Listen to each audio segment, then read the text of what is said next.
All right, we are live. Welcome, fiends, to Handle a Scare, presented by the Slash and Cast Podcast Network. Our show discusses horror movies and the phobias that they emphasize, but that's usually what we do. But we've been focusing on some of the recent 2022 releases of the genre, just because there's been so much stuff compacted, really, in the past, 2 months, that we really wanted to just sit down and enjoy some new content, and more than likely, that's going to continue throughout December when we do our holiday stuff, because we got a lot of stuff on the horizon in regards to new releases, even for holiday stuff, which is fantastic, which is a rare occurrence for horror, which is a nice change of pace. It's been a solid year all around, and I'm really looking forward to tonight because we are doubling up. The holidays are coming up. We got Thanksgiving travel. So we're basically taking Thanksgiving week off. We got 2 recordings tonight because of that. So on tap tonight, we will be reviewing the new Dario Argento flick, Dark Glasses, which came out in 2022. This was released via Shudder.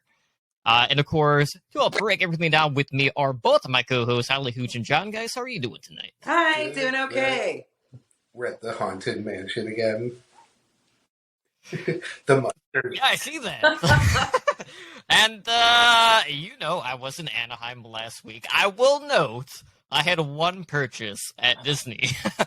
I didn't actually go into, Disneyland. I went to downtown Disney. And the one thing I bought is also Haunted Mansion related. I don't have it on me. I'll have to grab it, in between recordings so you guys can see it.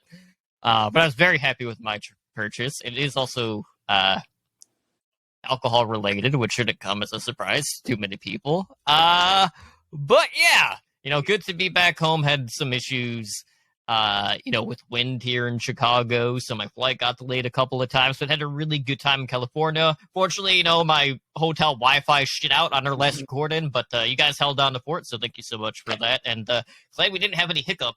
Beyond that, actually, getting the episode out and into people's hands. I will say that we forgot the sign off. I'm well aware. I'm like, follow us on, no, what do we do? I think Slash and Cast, yeah. We should write it down for next time. I mean, we've only done I don't know, what are we, 85 of these? Yeah. Well, I mean, not collectively, there's been 85 episodes, but not as many as the trio. But that's besides the point. So on tap tonight again, we're doing a new Dario Argento flick, and I'll be honest, I have mixed emotions about this movie, which shouldn't be too surprising given Argento's recent work. His most recent movie being Dracula 3D. I'm trying to think what else he had beyond that. I know he had Giallo, which was before that, and there was another movie that I didn't see from him that came out slightly before that. But when we're talking about directors, there always seems to be okay, we know we have certain things that we expect from a director.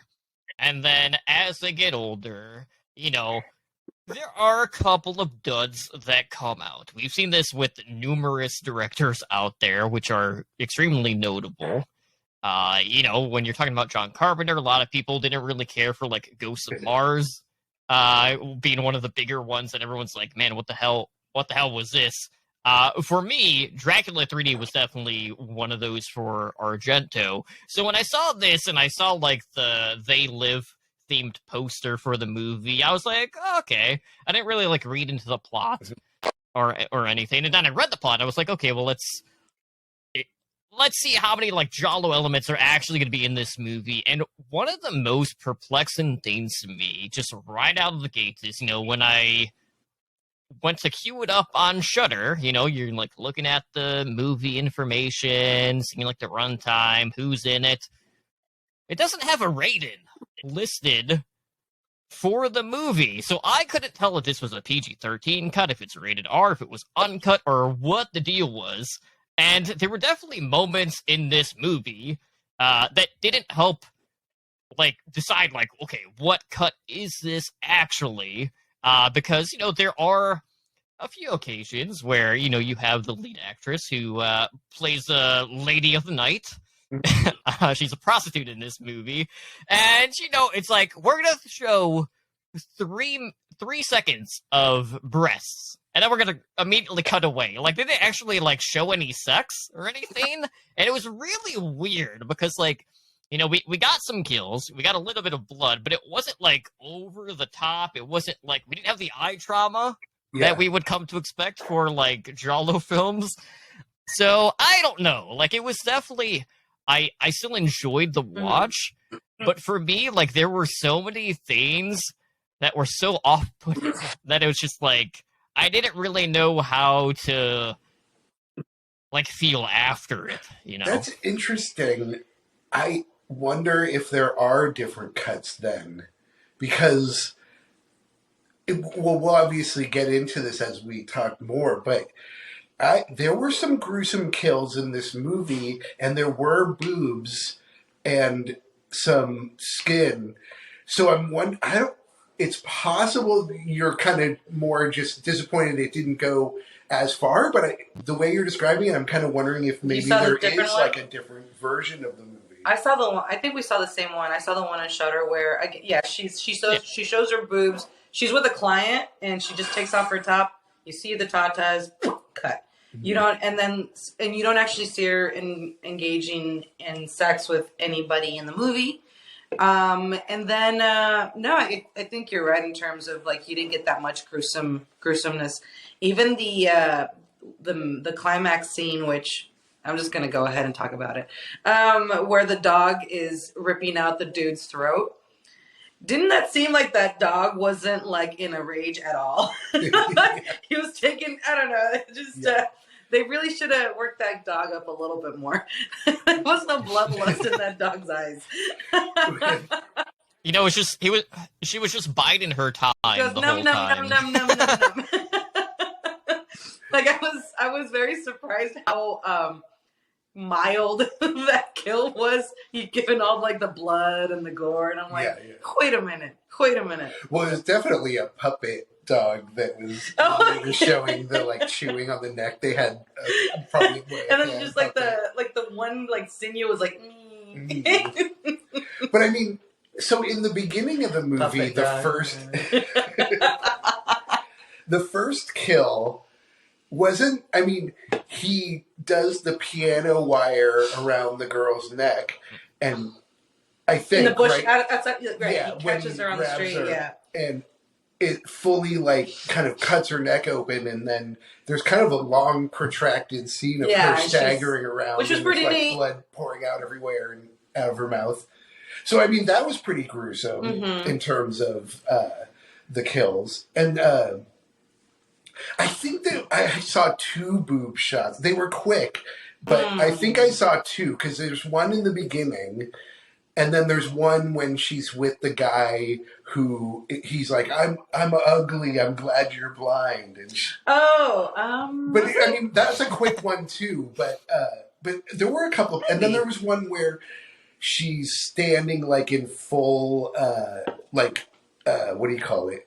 Underwear or no? But not her. But it's when it's like fancy lingerie. Like, lingerie. Was that in? Did you guys have? Yeah, where it's black lingerie, and then she's like, I don't know, something about like she's gonna get back to work or some shit like that, and then she's a blank prostitute.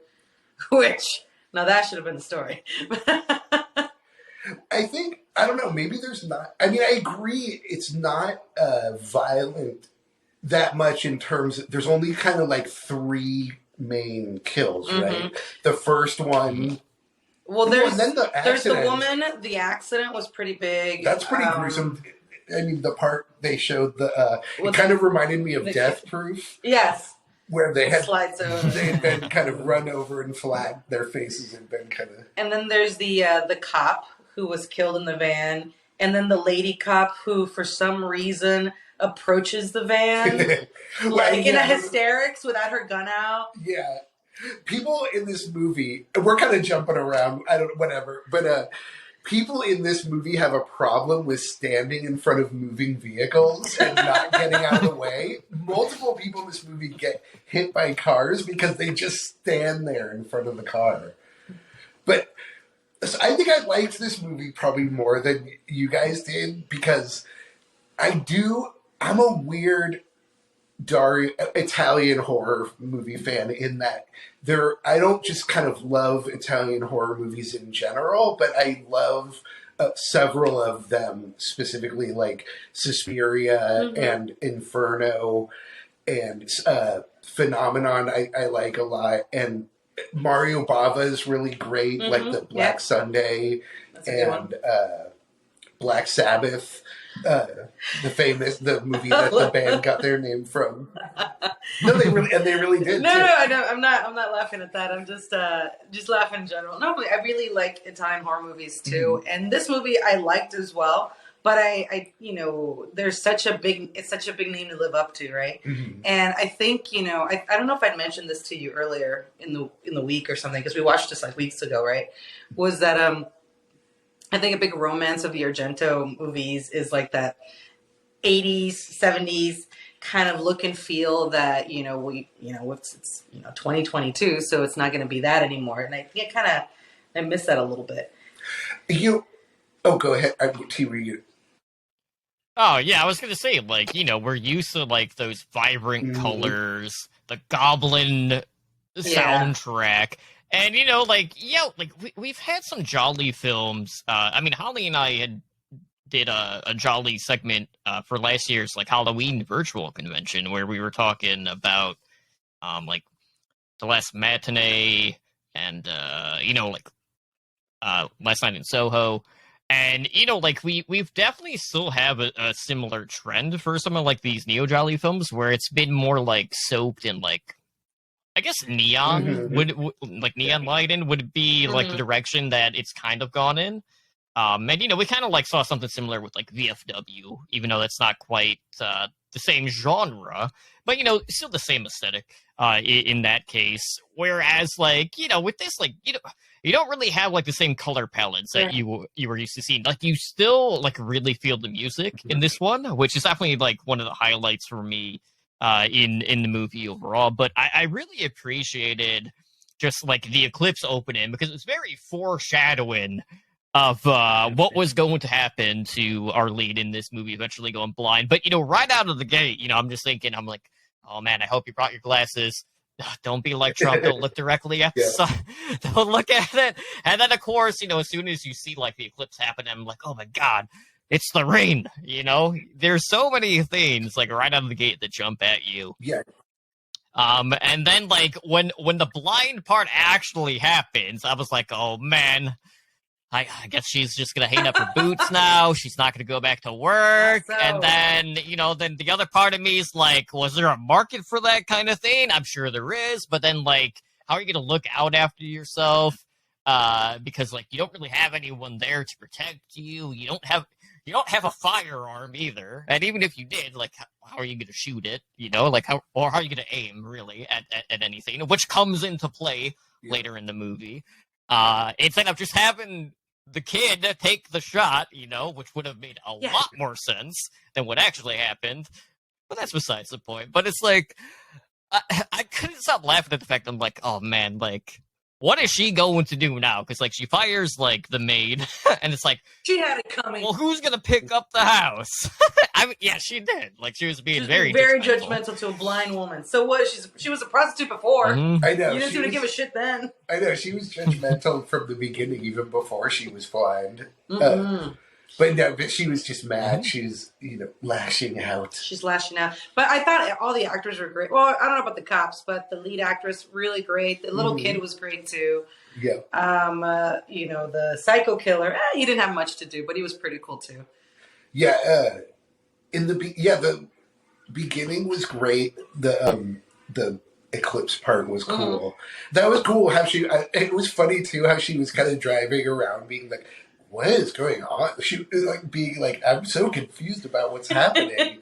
And every single person is looking up and she's just kind of walking around looking at people like, what are you doing? And it's like, then after a while, she finally looks up. I really wanted it to have a little element of the supernatural. I was really hoping that something was going to happen, and yeah, it felt like there was a little missing. Yeah, I just want a little monkey with a knife. Why can't we just have that? Why can't that just be in all the movies? And then we forget about the monkey, and then he comes back at the end. I mean, the dog was a little bit like the monkey. That is true. But a monkey's a little more yeah extreme than a dog. I mean, a little more interesting than more a dog. Interesting, yeah. Although the dog was great. But yeah, and so she's kind of a jerk in the beginning of the movie. So I'm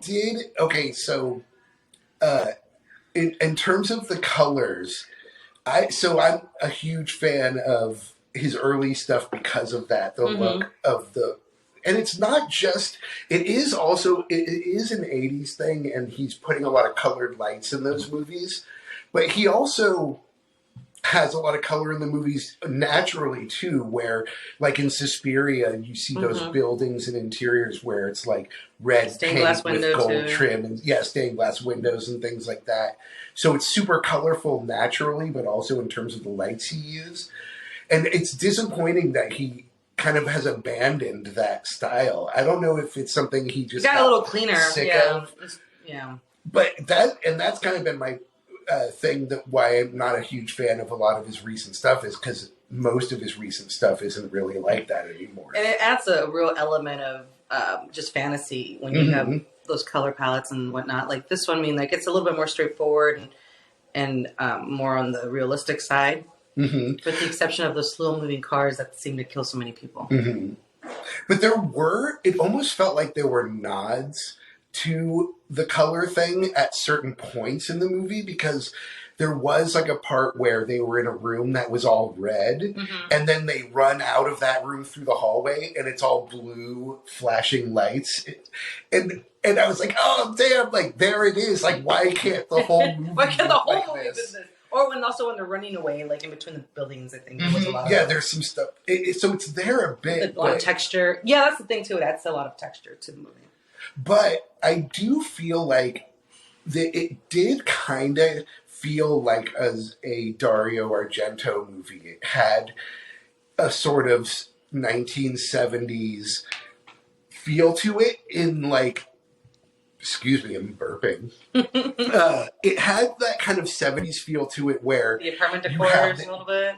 Well, the parts where she was driving around in her car felt like... Because you have this like Italian model actress and her big dark glasses, and she's driving around in Italy, and and just the way it's shot and everything, it felt like a Dario Argento movie, and it felt like kind of a 70s movie a little bit, you know. Also the orphanage, with the exception of the Nintendo Switch. Yeah. And so I did like the fact that it actually kind of felt like you could tell it was an Argento movie, even though he didn't do the colors. And I think a big part of that too was the main actress. I think the way that her character was written, the way that she performed it, she had like so much like her aggressive personality kind of also, married it back to that Argento style. Yeah, and she was kind of an asshole at first. I liked her before and after. Yeah. I liked her a lot. Yeah, that's why I felt like, I don't know if we want to jump around too much, but I mean, whatever. Like, we've already been jumping around. But that's why I felt like I didn't love the weird like motivation for the killer, because they established that this guy is killing prostitutes, but then the entire reason he wants to kill her is because she was mean to him when they met earlier in the movie. So she was mean to him because he smelled like dogs when he went to go use her services. And she asked him to take a shower, and then he got insulted by that. And I guess that's supposed to be the premise of all the killings. That maybe these were women that were saying that were just said something about how he smelled. Did he kill them, the other women, after that? No, that was afterwards. But I mean, if he's been working with dogs and he kind of smells like dogs, then maybe that's something that came up before. Yeah. It's very, I don't know. it's loose. Yeah, It's loose for sure, man. Well, when the cops were interviewing her in the movie, it felt like they were basically just saying, like, this is a guy who goes around killing prostitutes, which is like a pretty common serial killer And thing. that's the thing too. That unfortunately the working ladies get it a lot. So, but then that's Jack the Ripper. exactly. And so then it just felt weird that then it became really specifically about, well, he's actually wants to kill because she was just mean to him because he smelled. Or maybe in general, he just had general hatred of women. Which Oh, and can we please talk about the best social worker ever?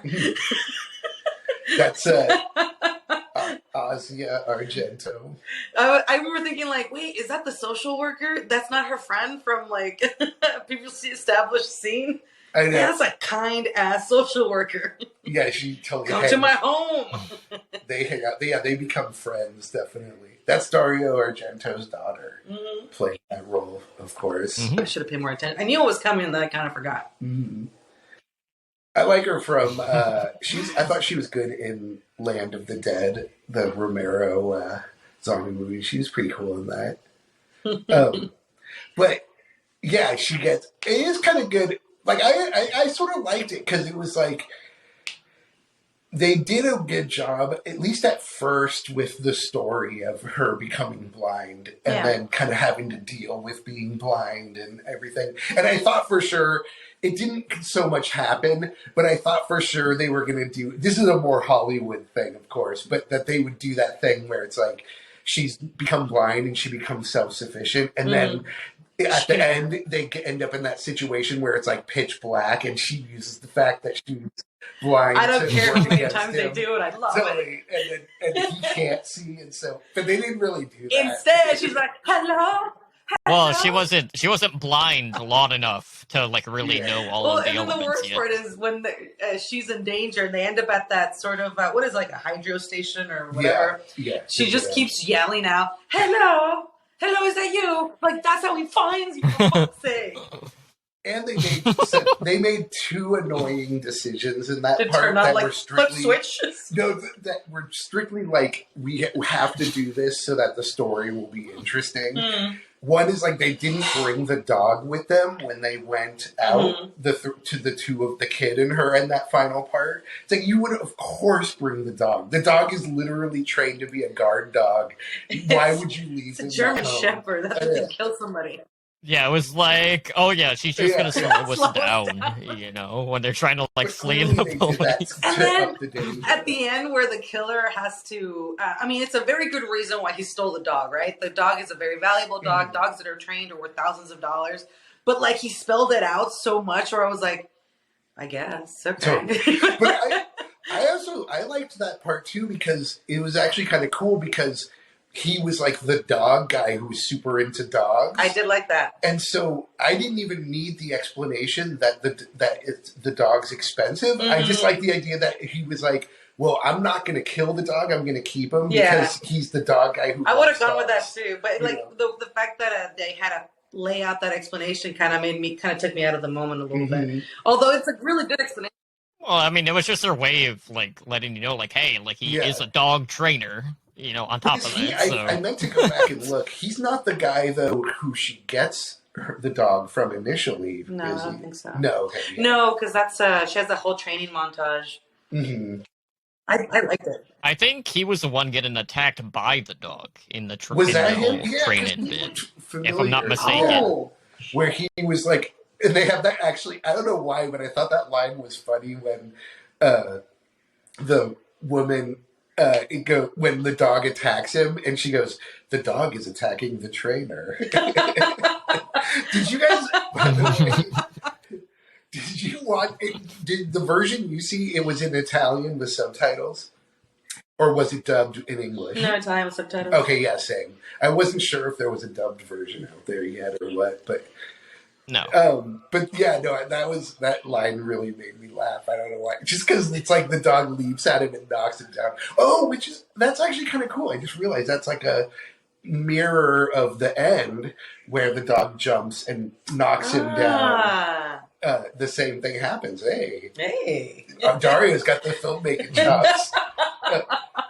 That guy's going places. Well, and they literally did the Chekhov's gun where the kid says, "Oh, my cousin was also a prostitute in China and she has a gun." And then the woman says, "Well, I'm blind, like I can't use a gun." Mm-hmm. But then, although it's But sort she of really couldn't. yeah, it sort of fizzles out. It's not really a Yeah, Chekhov's that was gun. so annoying. I'm like, really? Yeah. It's like you cannot shoot somebody by having somebody else tell you where to point. It's just, especially when you haven't practiced it. Also, I like that gun was also funny because it was like a cannon, like it exploded fire out the end of it, like a blunderbuss, like a ball and shot gun or something.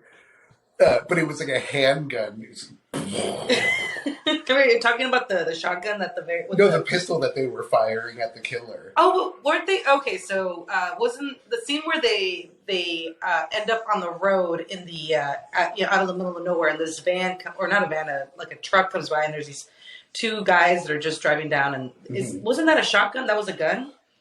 I thought, didn't they have a pistol that they were shooting at? Maybe it I'm was wrong. dark I'm in that sorry. part. Yeah. Well, there was that shotgun part, but there was someone else. There was a handgun, and the little kid said, "Oh, I got the gun." Yeah. And then they sort of hold it together because she can't see. I thought it was a handgun. Yeah, steady so I can hit this thing. Yeah, you're They not should have hitting at least anything. wounded him. Yeah, that because would've your been blindness You a know, bit. the fact that they don't hit him at all, and they set up that whole thing, it's just like, really? Like that guy had the best luck. Like he stole the cop's phone, which was just so happens to be the same cop that gave the lady her card, which she saved, and the kid called so that he could turn himself in. But yeah, it's fine. I mean, because he stole her cell phone. He had her phone. After he killed her, Yeah, but that's like kind of random to be like, let me make sure I save this one phone, not this other guy's phone, or you know what I mean, where it's like kind of a long shot, but that worked out for him. Not to mention that, I mean, this is nitpicking, but it was days later, and they would have like locked the phone or shut, they would have like disabled, or they'd be tracking it, or you know what I mean. The fact that he was able to just hang on to this police investigator's phone for days and then get direct access to his victim. Yeah, it's like out in the country. But I mean, it's nitpicking, isn't it? Yeah.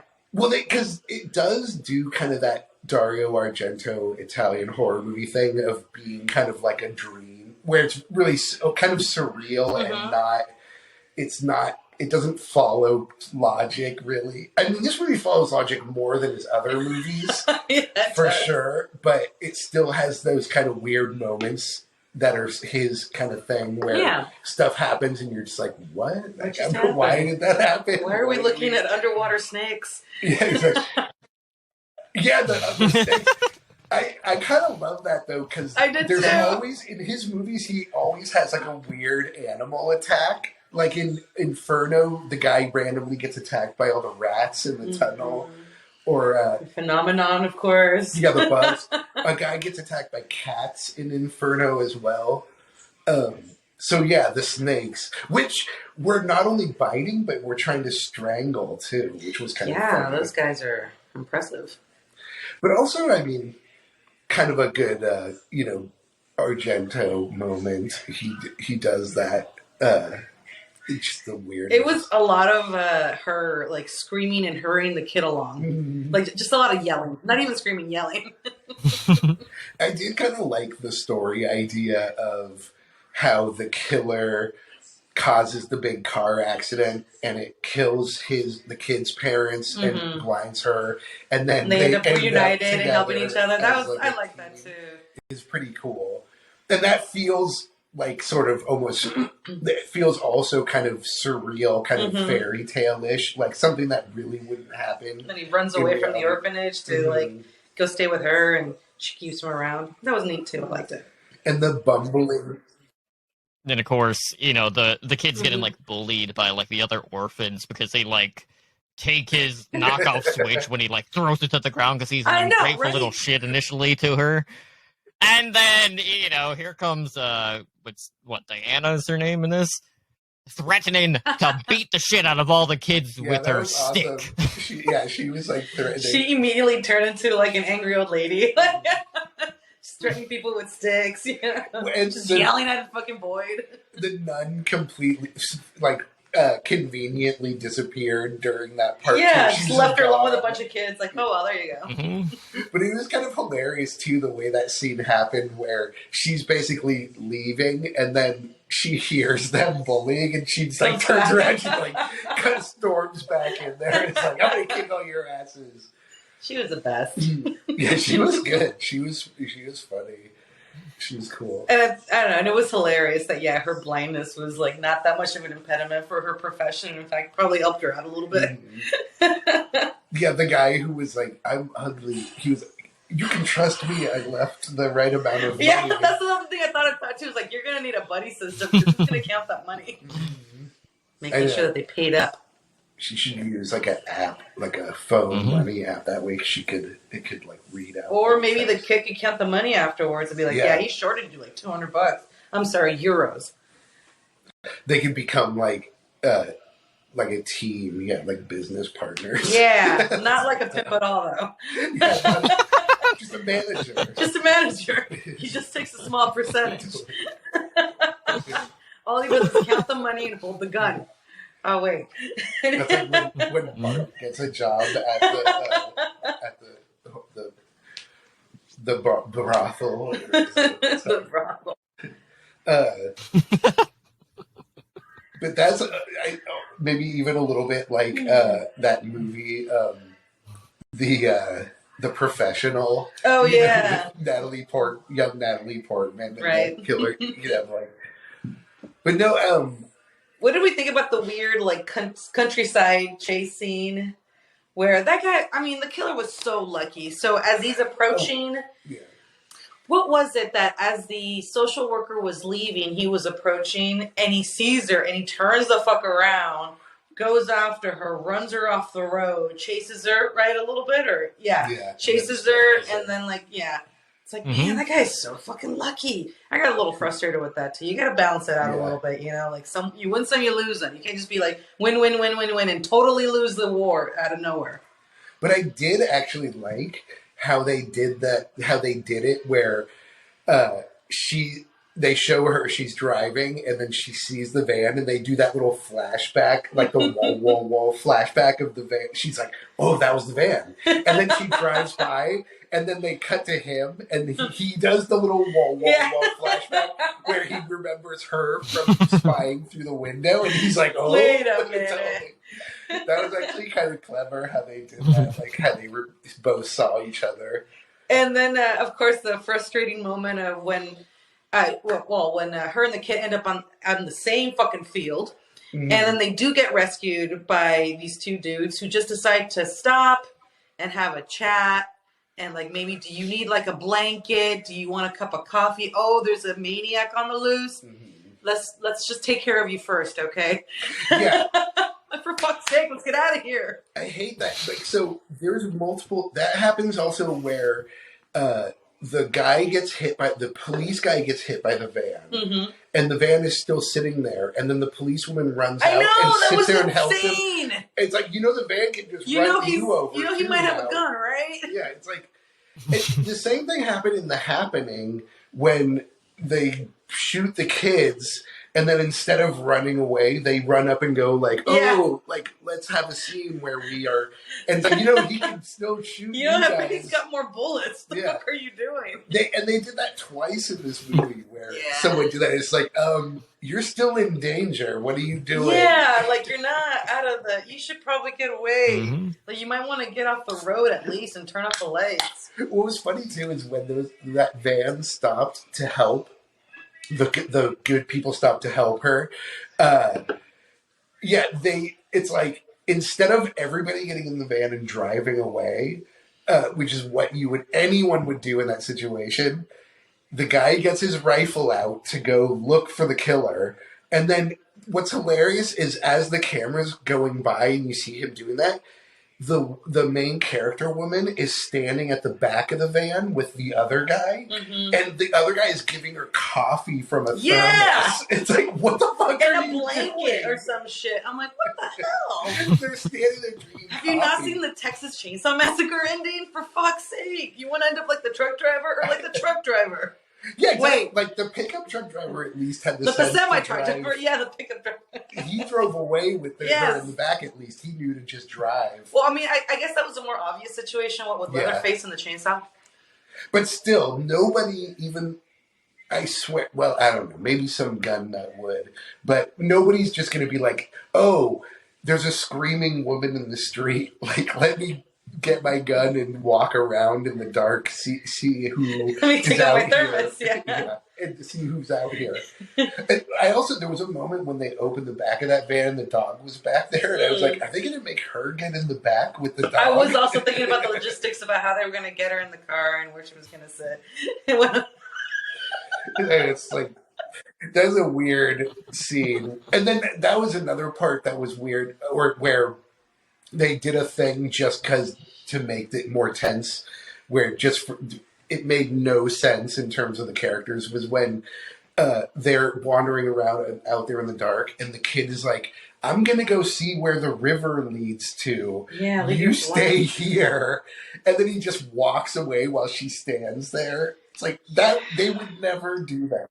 Well, a kid might. It's like, kid, you're the guy. What are you doing? The characters themselves were defined in the movie up to that point.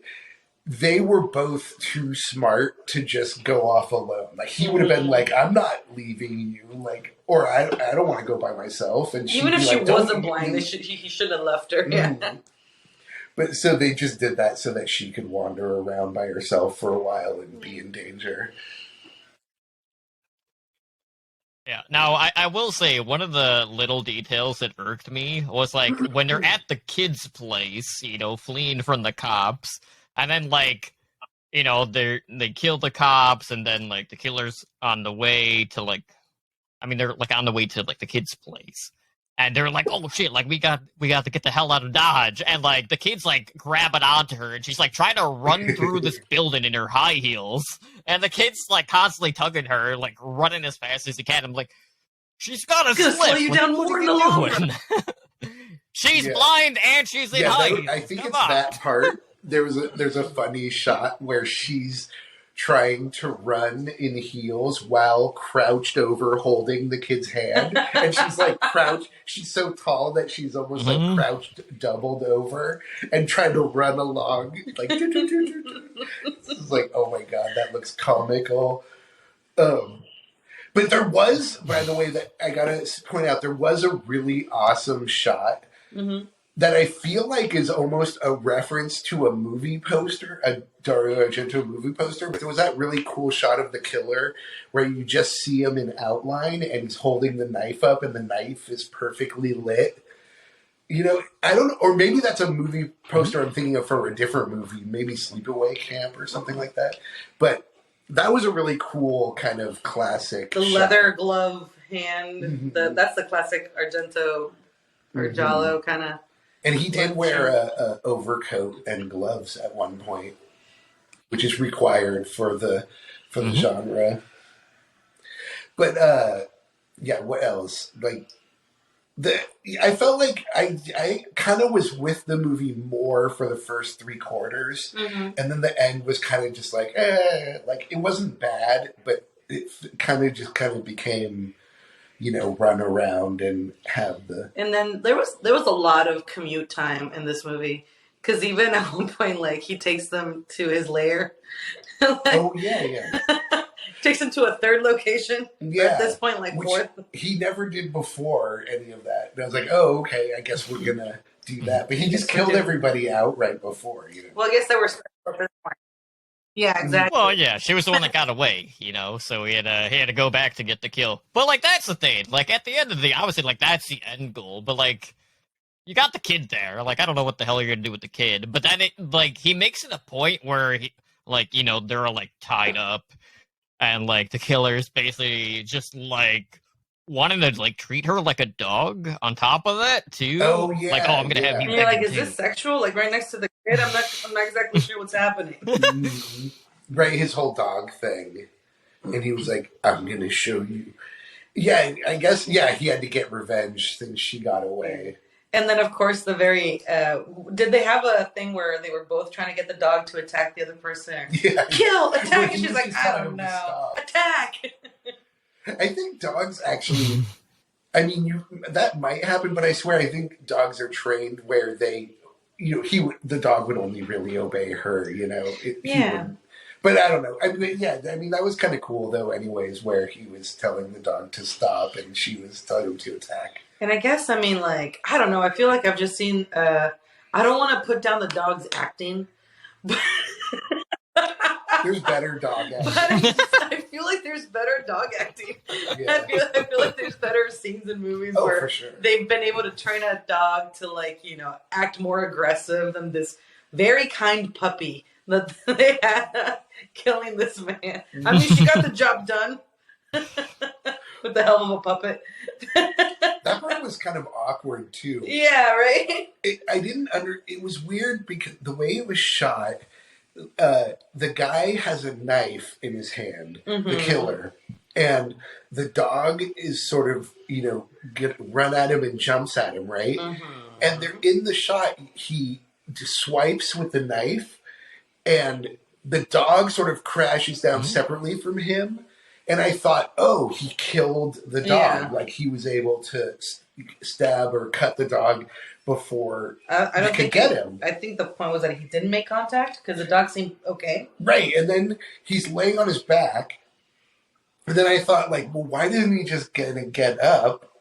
But then I guess I was like, oh, well, I guess maybe he's sort of stunned by falling down. Yeah, I think that was, or maybe the initial dog lunch was able to get something vital, Mhm. hit something vital.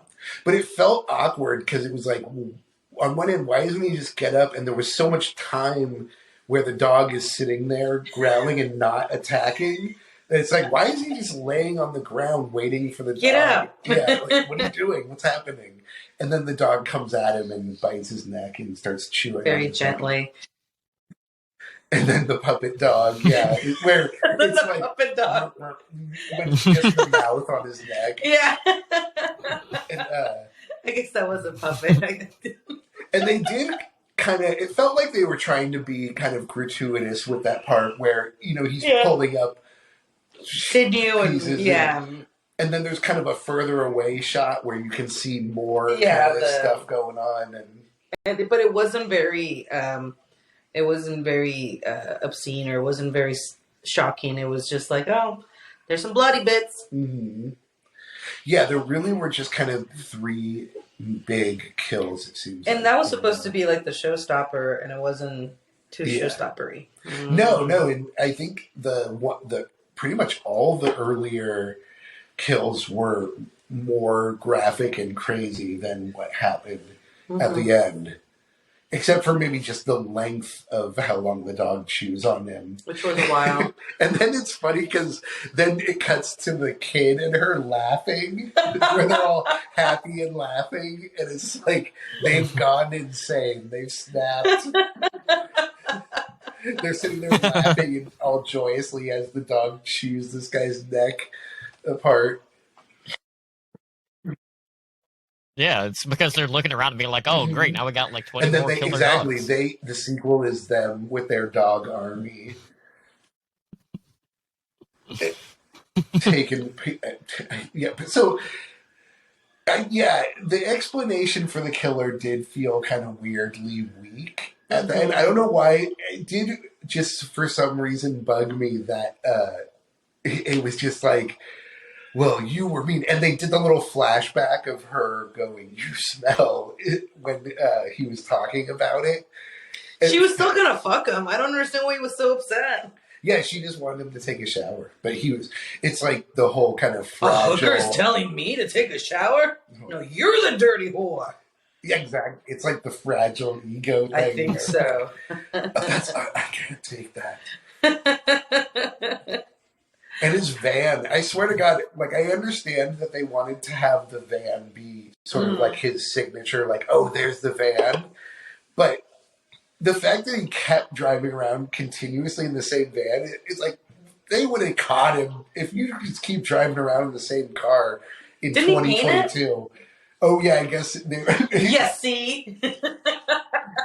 That was funny They too did. when that cop was like, unless he painted it, in which case It could be like, anyone. It could be anyone. Yeah, they were pretty much like, scratch that theory because he probably just painted Don't it. even bother looking for a white van or a black van, whatever the color was initially.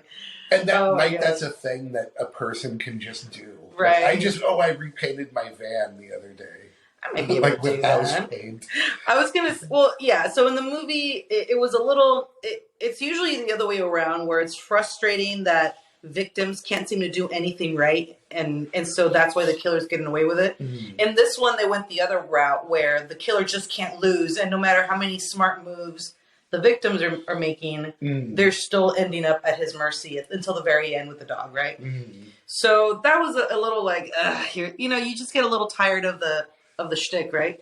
So that was one of my little complaints. Was like, well, okay, here's yet another thing that was completely a smart move on their part, but got them in trouble. But overall, like I like the movie a lot. I'd watch it again for sure. Yeah. Yeah. But it had little tidbits of like, oh, this was not quite right or whatnot, or what was the other one? Oh yeah, there was a lot of explaining in the movie. Like, because she's blind, she has to explain everything that's happening all around her, which was also a little tiresome. Yeah. What did you think, Steve? I was really hoping that once the dog freed herself from the cage, that she was going to go free all the other dogs, and then they would just all like gang up on like the trainer. That would have made the ending so much better, but they didn't go that route. But it is what it is. But at the end of the day, we got sprinkles of gore. But like the garrote kill in itself was probably like the highlight kill for me personally, just because like the cut was a lot deeper than what like you would traditionally expect for that sort of kill. So that was actually pretty nice to see. But at the end of the day, it's just like the dog killing the trainer at the end just felt so nonchalant that like it really took me back. That I'm like, really, it was this too is what we're easy. going with. Like, it's just I like know, it was num num. little nibbles. Yeah, it was it's just like it was num num num. And it was too easy. It should have been like the dog breaks out and then comes at him and attacks him, but it's only like enough to kind of distract him enough so that then they can do something. Yeah. Oh, I really like the dog frees the other dogs. I know it sounds a little outlandish, but that's what I was saying before. A little more of a weirdness factor, a little bit more of a supernatural like element. It would have been really cool if all the dogs came together and tore him apart. Or if maybe it turns out that he's unable to hurt dogs because he loves them so much, and so he has to allow himself to get killed by the dogs. Yeah. I don't know. Any of those would have been kind of cool, but again, like it's Dario Argento, and he can do what the fuck he wants.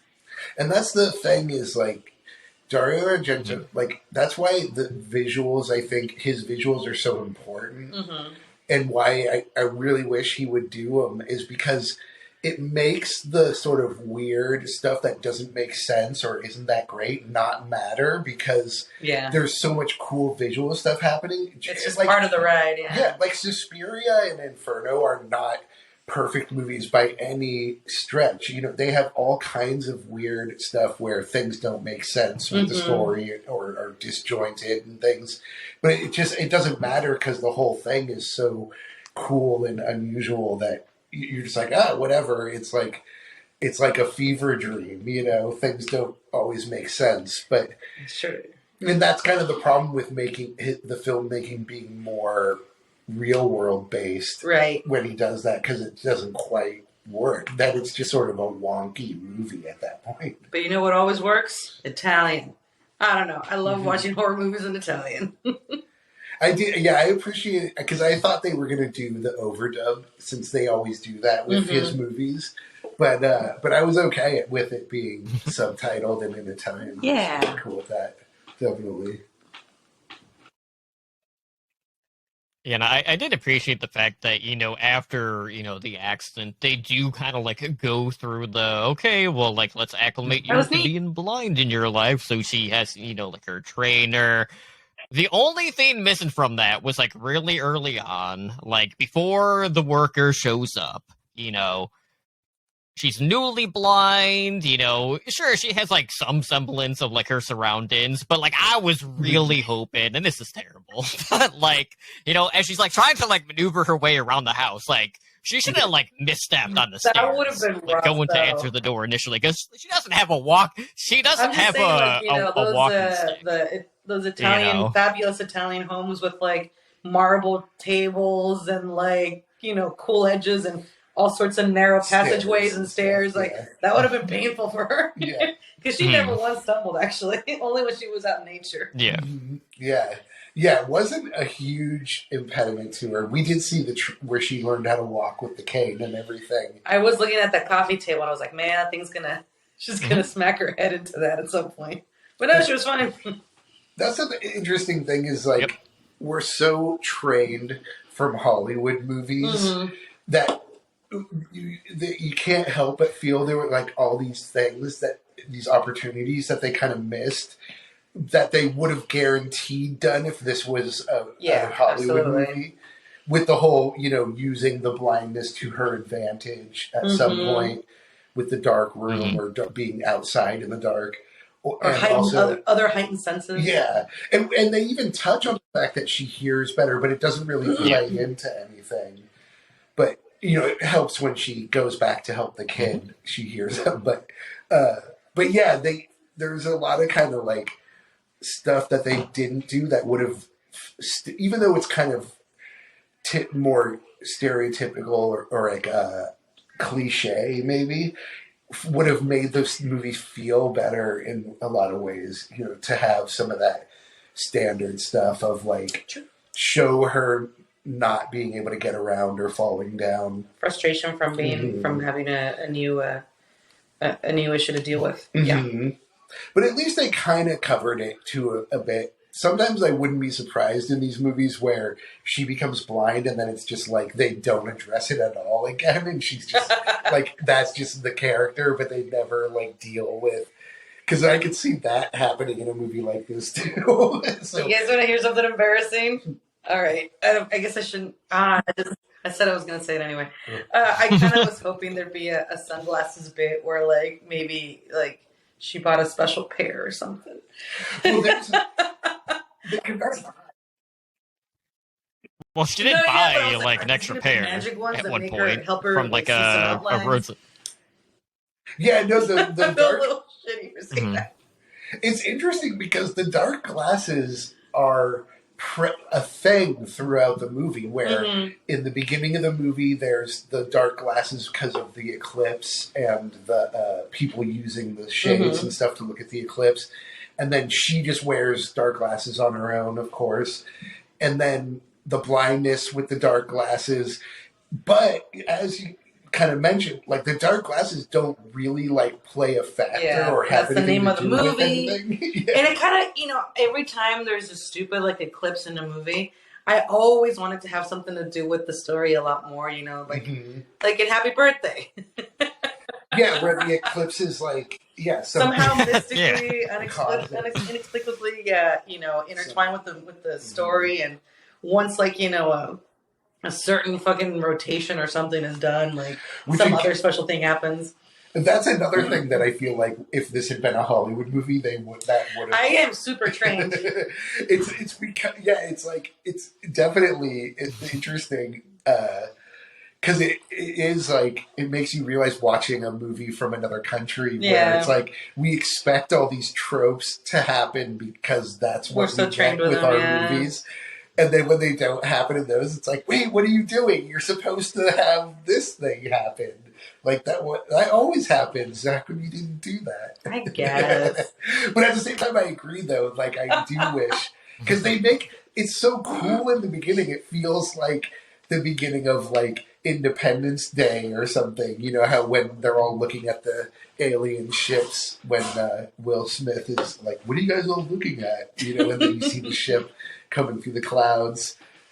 Yeah, or doesn't M. Night Shyamalan have a eclipse thing too? Maybe not. In The Happening, no. No, No. you just want to talk about The Happening more. I know. So, but yeah, no, I did. So, like I say, I like his classic movies. And I've watched a couple of his more recent movies, but not some of his super recent ones, like the ones that came out in the early 2000s and late 90s, and didn't really like the couple that I had watched. So I haven't really been watching his newer stuff, but it felt like I did at least feel like this did seem like a Dario Argento movie. It definitely did, yeah. And it felt like something he could have done. This movie could have been made in the 70s or 80s, and it would have just looked slightly different, but he could have basically done exactly this back then, and it would have been essentially the same movie. I mean that in a positive way. Like, it felt like one of his kind of 70s, 80s type of movies. But yeah, I mean, it was, and I was pleasantly surprised. I actually went into it sort of a little bit really? like, I'm a little worried this may be kind of not as great. Not me. I was super stoked. I was like, let's do this. I still really enjoyed myself. I thought I had a really good time watching it. I mean, the critiques that I pointed out were honestly in my head kind of on the minor side. Just something to bring up and, have a conversation about. But ultimately, I enjoyed the movie quite a bit. But you do kind of wish... this movie was almost like, in a way, like this is a hot take, sort of, but this movie is in a way a little too well put together, because I do kind of miss, when we were talking about Phenomenon. You want more nonsense, nothing in the middle. As you mentioned, the monkey. I mean, I do. It's true that it was kind of a bummer that it wasn't as bonkers as Phenomenon. It was so bonkers that you forgot how it ended. Yeah, exactly. Like suddenly our protagonist is Lord of the Flies. Like, what? Wait, when the fuck did this happen? The monkey came back with a knife and killed him. What? Yes. The monkey showed up heroically, at the very end, on a white horse, just running right. Came out of left field. Well, the white horse wouldn't have surprised me that much more. But exactly, and this movie was a little more. This movie was very kind of more straightforward, more realistic. Not crazy, not outlandish. Yeah, and there wasn't the scene in Suspiria, like the murder scene at the beginning with the stained glass windows and the blood. It's just that's what Dario, to me, it's like.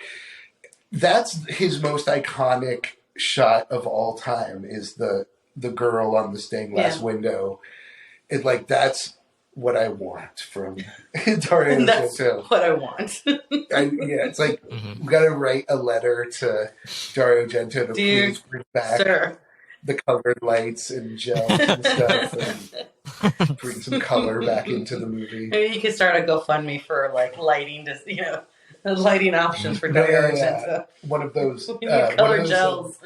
The change.org petition to get him to bring the colored lights back into the movie. Yeah. Yeah. Yeah, then you tack on why are you lingering on these nonchalant scenes and then not honing in on and just the other part of the last bit too, you mentioned it a little earlier too, is the music. I did like the music was great. I love the fact that they went with an 80s synth kind of soundtrack, which helped to make it feel like a traditional Argento movie. But it was good. I meant to look to see if it was Goblin, but I didn't. I forgot to check. But I don't know if that would be amazing if he brought him or them. I think it's one or two people. Did you hear that they're going to be playing Suspiria in the Castro this month? Goblin's going to be here to play the soundtrack? Yeah. I got to try to get tickets for that. I don't know if it's sold out. Nice. Probably, but we could try. Yeah, live performance of Goblin. That's pretty playing good. Suspiria. Are you?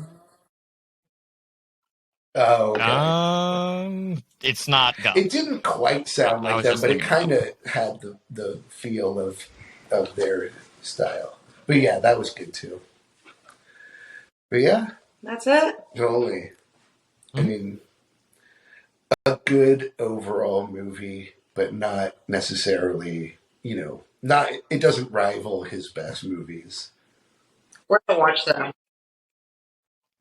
Yeah, it left me Yeah. wanting more, Especially because the beginning really makes it feel like, oh my God, like this is going to be crazy the way it starts out. And then it kind of just is pretty chill after that for the most part. And that, I'm still thinking about the boob shot. That seems so random. It felt kind of obligatory, like 80s style. To a gratuitous, I mean, to the point where she's just like front and center. Yeah, like, nothing else in the context of the shot. Just like boobs. Let's move on. She's like, I'll give you a 5-second shot of the boobs, and that's it. She's probably negotiating their contract. That's right. Like, this is the shot. This is the shot. Get. And it does, and this always makes me feel like a prude when I bring this up, but it's like, I feel like nowadays, porn is so everywhere that we don't need like just regular generic nudity in horror movies anymore. Like I know, like it's prudish. It's weirdly prudish to say that, but it's just like in the past, it made sense when you put sex and nudity. Oh, because you couldn't get it a lot. Into the theater. And so people were like, "Oh, like I'm gonna go see this horror movie. It's gonna be like gore and violence and nudity and sex and everything." But it's just now it feels so like. Now you got to give people a reason to put down their phones full of porn so they can watch a movie. So it just feels like you can't compete. Can you put down your porn machine for 90 minutes? I don't know. Yeah. No, it's just kind of like that where it's just like, why? It's just like, okay, great. Like you did the topless shot, like cool, okay. And it wasn't like super, like it wasn't like a sexy situation. I mean, I know she was about to have sex, but it wasn't like a sexy, like, no, totally, what do you call it? Build up to the she moment. Was just standing there. It was like she was taking a passport picture. That's what your passport picture's like anyway. That's how they do it there. That's how they do it there. They are more advanced. Yeah, more liberated for sure. We're prudes over here. Fucking puritanical. Exactly. All right, okay.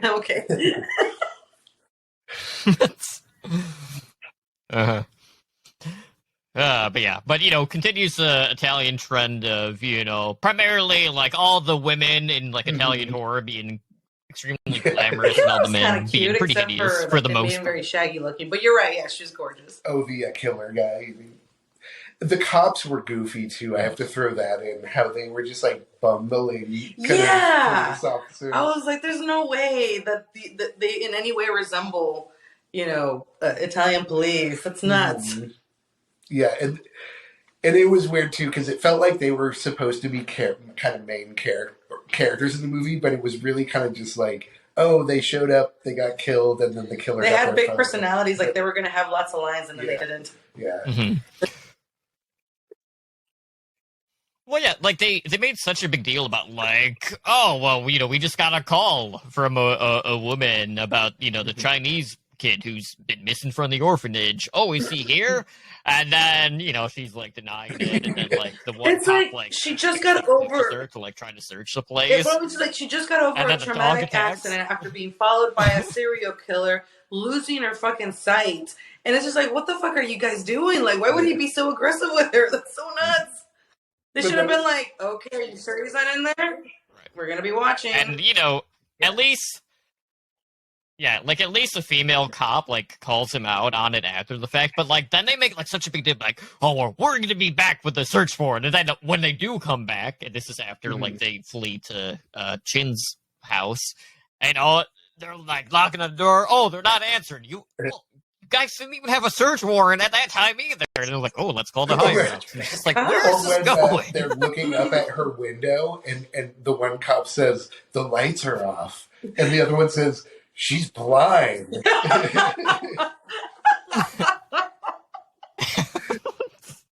It's like, Yeah, oh that my doesn't God. mean anything, you know? But yeah, Oh, that was a good movie. That was fun. Oh well. What are you gonna do? but yeah, no, Just wait for the next one. Yeah, exactly.